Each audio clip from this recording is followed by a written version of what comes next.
What if যদি Naruto হোকাগে না হয় হিনাতা হোকাগে হতো? साहिबा तू ही मेरा आईना, हाथों में भी मेरे, हाँ तेरा ही नसीब आता है। এই শান্তশিষ্ট লাজুক মেয়েটি যদি হিডেন লিফের হোকাগে হতো তাহলে হিডেন লিফের কি পরিবর্তন হতো?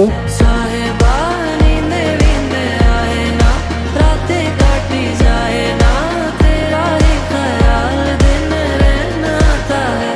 হ্যাঁ, আজকে আমাদের what if special video topic হলো যদি হিডেন লিফের হোকাগে নারুটো উজুমাকি না হয়ে হিনাতা হিউগে হতো তাহলে হিডেন লিফের কি পরিবর্তন হতো। আমাদেরকে আগেই বলে দিই হিনাতা হিউগে কখনো হোকাগে হতে চায়নি, কারণ নারুটো হোকাগে হতে চেয়েছে। তারপরও যেহেতু আজকে আমাদের এই ভিডিওটা হোয়াট ইফ স্পেশাল ভিডিও, তাই এই লাজুক মেয়েটিকে আজকে আমরা হোকাগে বানিয়ে দিই। তো চলো ভিডিওটা শুরু করা যাক।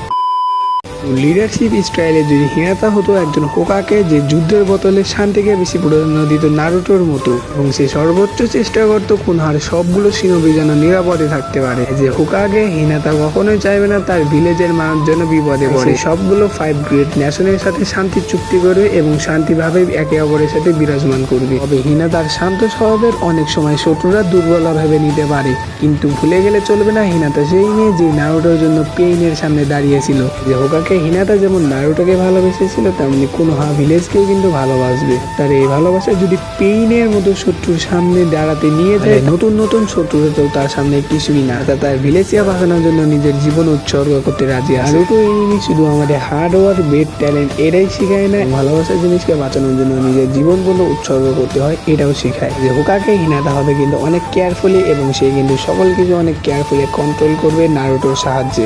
আমার মনে একটা সন্দেহ আসতেছে তখন নারুটো কি করবে। নারুটো ছোটবেলা থেকে হোকাগে হতে চেয়েছিল, তো নারুটো কি করবে? সম্ভবত হোকাগে সাজবে। কিন্তু একদম সিরিয়াসলি বললে হিনাতা আর নারুটো একসাথে কোনোহা সবচেয়ে শক্তিশালী যুগল হিসেবে চালাতো। হিনাতা সকল কাজের সিদ্ধান্তের আগে নারুটোকে অবশ্যই জানাতো এবং নারুটোর সাথে আলোচনা করে কিন্তু সকল কাজের সিদ্ধান্ত নিত। হিনাতা এখানে কিন্তু নেগেটিভ সাইডে নয়, পজিটিভ সাইডেও কিন্তু কিছু কাজ করতো, যেমন ধরো নিনজা একাডেমি, হিউগে ক্লান সহ আর বিভিন্ন ধরনের কাজ। তারা অ্যাজ এ হোকাগে হিনাতা কিন্তু সর্বোচ্চ চেষ্টা করতো 5 গ্রেট ন্যাশনের সাথে সর্বদা শান্তি বজায় রাখতে। হিনাতা যদি হোকাগে হতো তাহলে কোনোহার শান্তি থাকতো অনেক বেশি, কিন্তু শত্রুরা তাকে অমূল্যায়ন করলে করতো বড় ভুল। কারণ হিনাতা হতো তার সময় সবচেয়ে স্ট্রংগেস্ট শিনোবির ওয়াইফ, তাই হিনাতার শক্তি চোখে নয়, হিনাতার গভীর শক্তি লুকিয়ে রয়েছে তার হৃদয়ে। যদি হিনাতা হোকাগে হতো তো কোনোহার অবস্থা যেমনই হোক কোনোহা কিন্তু শান্তিতেই থাকতো।